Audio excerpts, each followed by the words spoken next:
Let me tell you about something that happened 4 years ago, a time when my life began to unravel. Back then, my daughter was just 3 years old. Because I was working so much, I didn't get to spend as much time with her as I wanted. So, the time we did have together became incredibly special to me. She was at that stage when kids start saying their first meaningful words, and I cherished every moment we had. My wife was a stay-at-home mom, so she handled most of the parenting. Meanwhile, I was working 6 days a week because I had recently been promoted to a new job. Even though I wasn't fully prepared for this position, it paid well, so I pushed myself to do it. On top of everything else, we were also expecting another baby. As my daughter started talking, I found myself enjoying her company even more. She had started speaking a bit later than other kids her age, but once she began, she didn't stop, and I absolutely loved it. Hearing her little voice reminded me why I worked so hard every day to take care of my family. One Sunday evening, I was doing what I looked forward to the most each week, spending time with my daughter. We were cuddled up on the couch, watching a movie together, with our 6-year-old pit bull lying nearby. I loved how she would comment on everything she saw on the screen. If a cat appeared, she'd call out my grandma's cat's name. If a dog showed up, she'd shout the name of our pit bull. And when she saw someone who looked like me, she'd point and say, "Dada," which was her way of saying daddy. If she saw someone who resembled my brother, she'd say uncool, meaning uncle. She kept doing this until she got tired or fell asleep. These days, even PG-13 movies often have romantic scenes, so I try to avoid R-rated movies when watching with my 3-year-old. But it's hard to find a movie without some romance. We were watching Wonder Woman 1984, a movie that isn't really focused on romance. It's family-friendly and something I thought we could both enjoy. Plus, it features a female superhero, which I hoped would inspire and empower my daughter as she grows up. Then, there was a scene where Gal Gadot, who plays Wonder Woman, had a romantic moment with Chris Pine's character. That's when something unexpected happened. My daughter pointed at the screen and said, "That's Mama and Udo." She usually called her mother Mama and me Dada, but who is this Udo? At first, I thought she had made a mistake. We had family members who visited often, but I had never heard her call anyone Udo before. I had no idea who Udo could be. I sat there thinking about what she said. To see if she would say it again, I rewound the romantic scene. Sure enough, she said Udo again. I looked into her innocent eyes and softly asked, "Who is Udo?" She pointed to the ceiling, which didn't make any sense to me. Maybe she was trying to point to something else, like God, I thought. To test it further, I played another movie with a romantic scene, and once again, she said the same thing, Udo. At that point, I started wondering if she was trying to tell me something important, but I had no idea what it could be. Who is Udo? Became a question that haunted me. Some people might say you can't always trust what children say or remember, and usually, I would agree. But around that time, I had read a news story about a 3-year-old who remembered a past life and even identified their own murderer. It made me think that children sometimes possess a special kind of wisdom, especially at that young age. Even though my situation was different, and it wasn't about past lives, the coincidence of my daughter's age and the story I had read made me wonder. I started to believe that, in some way, children could be little oracles, sharing messages that adults might not always understand. It was such a strange situation, and the biggest mystery for me was figuring out who Udo could be. I couldn't just go and ask my wife about Udo because I was worried she might not tell me the truth. At that time, I completely trusted my wife and expected her to be honest with me. Speaking of my wife, she was born in the Middle East and came to America with her family when she was a teenager. She was raised as a Muslim, and my parents also migrated from the same country, but I was born here in the US. We were introduced through family connections, so our marriage had strong family support. We both identify as Muslims, but we're not extremely religious. We observe Islamic traditions, celebrate the festivities, and sometimes go to the mosque on Fridays. My wife occasionally wears a hijab, but it's entirely her choice, and I don't ask her to do it. Honestly, I'm okay with whatever she decides. My wife is 28 years old, and I'm 34. She's currently studying psychology in college. Before we started our family, she worked as a high school teacher. We decided together that she should become a stay-at-home mom to take care of our children. As for me, I work as a financial manager, and I'm relatively young for such a position at a big bank. About 7 months ago, we moved into our current apartment because I got a promotion that required us to relocate.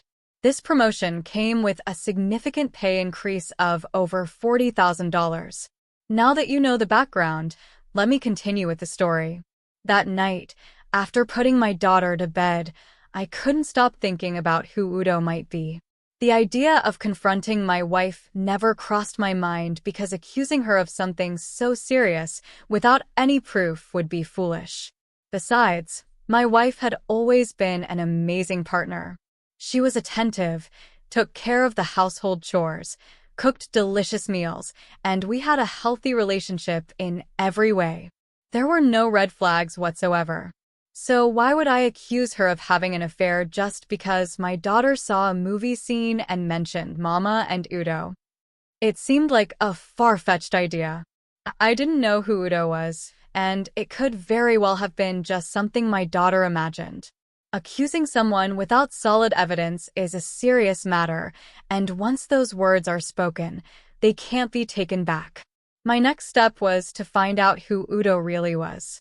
Even though the thought of my wife having an affair with Udo bothered me, I managed to push it aside the next day and carried on with my usual routine. 2 months passed, and it had been about 9 months since we moved to our new apartment. One day, we were out walking our dog in a community park near our place. It was me, my daughter, my wife, and our dog.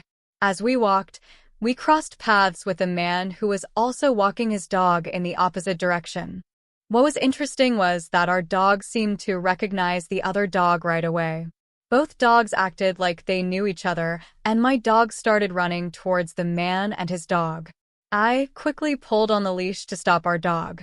I glanced at my wife and noticed that she was trying her best to ignore what was happening, avoiding eye contact and looking straight ahead. Then, something surprising happened. When my daughter saw the man, she called out, "Budo, Budo." She called him with the same familiarity she used for any of my relatives she knew well. But the man's reaction was strange. He acted as if he didn't know her at all.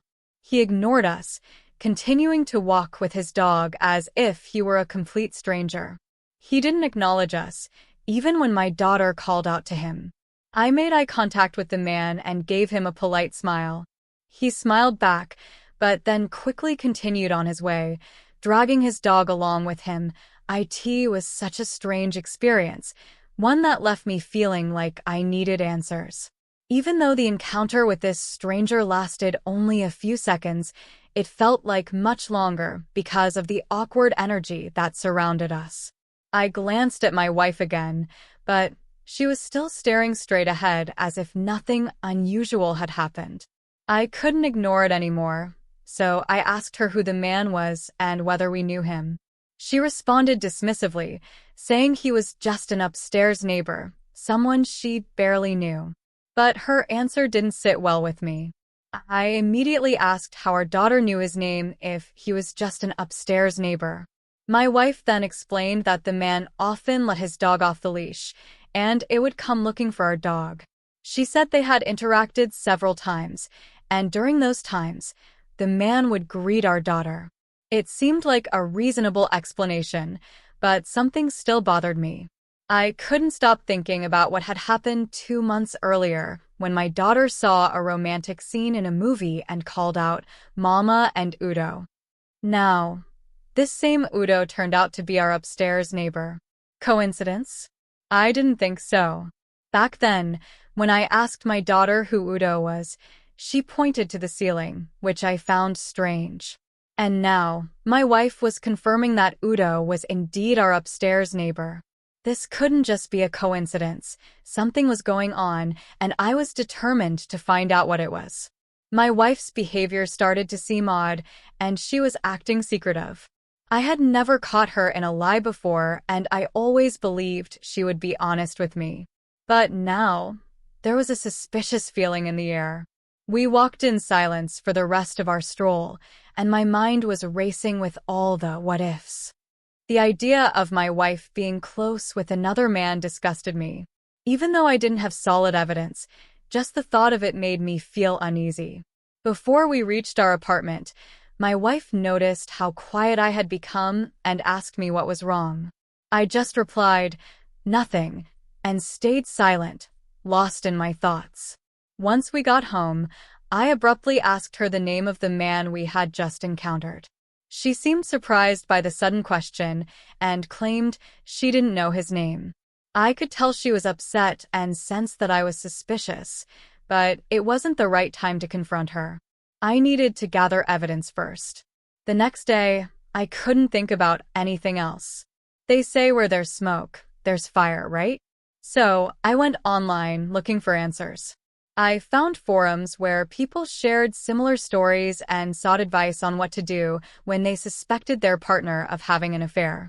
I started sharing my story there, hoping to find support or at least someone who had been in a similar situation. Maybe someone would tell me I was just being paranoid and that I was risking my marriage over nothing. The first thing I needed to do was find out the real name of the man. If his name wasn't actually Udo, then maybe Udo was just his dog's name. In that case, my suspicions would fall apart because it's impossible for my wife to be romantically involved with a dog. I also had to remind myself that my daughter was only 3 years old, and her imagination could easily run wild. Some people on the forum suggested hiring a private investigator to uncover the identity of our upstairs neighbor. I couldn't exactly snoop through his mail or follow him around because of my busy work schedule. Taking time off work to track his movements seemed tempting, but hiring a private investigator seemed more practical and less emotionally draining. So, I found a private investigator online who specialized in infidelity cases. I provided him with the gate code to our apartment complex and explained my schedule. His first task was to find out the neighbor's name, where he worked, his schedule, and what kind of relationship he had with my wife. The first week of the investigation was incredibly stressful. I had to act normal around my wife and go about my daily routine as if nothing was happening. It was important to make sure she didn't suspect anything so that she would let her guard down. I even stayed at work longer than usual to give the investigator more time to gather information. At this point, I tried not to harbor any hate towards my wife. After all, I was still in the process of finding out the truth, and everything was based on speculation and circumstantial evidence. After a week, I met up with the private investigator at a prearranged spot to hear his report. He told me that the man's first name was Eric. For privacy reasons, I won't disclose his full last name. Eric was 38 years old, recently divorced, and had 2 kids. He shared custody with his ex-wife, who got the house in their divorce settlement, which is why he was living in our apartment complex. Eric had a girlfriend and was into fitness. The investigator also revealed that Eric worked as a logistics manager at a distribution company and that most of his employees were female. The investigator handed me a folder containing photos of my wife and daughter at the dog park, sitting on the same bench as Eric while their dogs played around them. According to the investigator, their interaction appeared friendly, but he didn't witness any physical contact or signs of affection. Still, seeing those photos troubled me. My wife had lied about not knowing him or his name, yet here she was, sitting and chatting with him like they were old friends, what I might think. She tried to justify her actions, claiming that nothing serious had happened between them and that it was just a moment of weakness. She insisted that she never intended to betray me and begged for forgiveness, pleading that she still loved me and wanted to keep our family together. But her words meant nothing to me at that point. The betrayal was too deep, and the trust we once shared had been shattered beyond repair. I could no longer believe anything she said, especially after catching her in such an intimate moment with another man. When I showed her the footage from the hidden camera, she broke down completely, unable to deny the evidence in front of her. She cried, saying she was sorry and that it was a mistake. But I couldn't see it as just a mistake. It was a choice she made, fully aware of the consequences. I told her that I couldn't continue living with someone who had betrayed me so deeply. The fact that she was pregnant made the situation even more painful, as I couldn't be certain if the child she was carrying was mine or Eric's. The thought of raising another man's child while believing it was my own was unbearable. I informed her that I wanted a divorce and that we would need to get a paternity test once the baby was born. The possibility that the child might not be mine weighed heavily on my mind, but I knew I needed to protect myself and my future. She begged me to reconsider, promising that she would do anything to make things right, but my decision was firm. I couldn't imagine rebuilding our relationship after what had happened, and I didn't want to live in a constant state of suspicion and doubt. Over the next few days, we discussed the logistics of separating. It was a painful process, but I knew it was the right thing to do. We agreed to co-parent our daughter, but I made it clear that our marriage was over. I also arranged for the paternity test to be conducted after the baby was born, so I could finally know the truth. As I moved forward with the divorce proceedings, I felt a mix of emotions: anger, sadness, relief, and a sense of loss for the life we once had. But I knew that I deserved better, and staying in a marriage where trust had been destroyed wasn't an option for me. In the end, my daughter's innocent observation had uncovered a painful truth that I never would have imagined. It was a tough lesson, but it made me realize the importance of trust, honesty, and loyalty in a relationship. Without those, love cannot survive, and neither could my marriage. This story is incredibly emotional and complex, touching on themes of betrayal, trust, and the consequences of infidelity. It's clear that the events described have had a profound impact on the narrator's life, as well as the lives of everyone involved. The situation with Eric and the narrator's ex-wife created a web of pain and mistrust that ultimately led to the dissolution of their marriage. The narrator's journey from suspicion to confirmation, and then to the difficult decisions about divorce and custody, is heart-wrenching.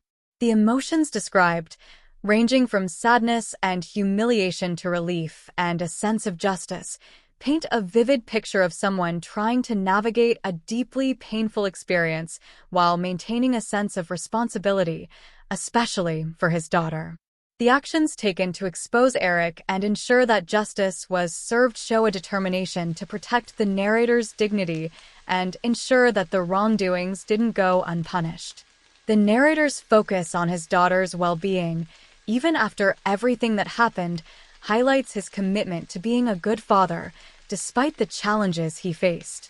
It's a poignant reminder of how trust, once broken, can irreparably damage relationships, and that the fallout from such betrayals can be long-lasting and far-reaching.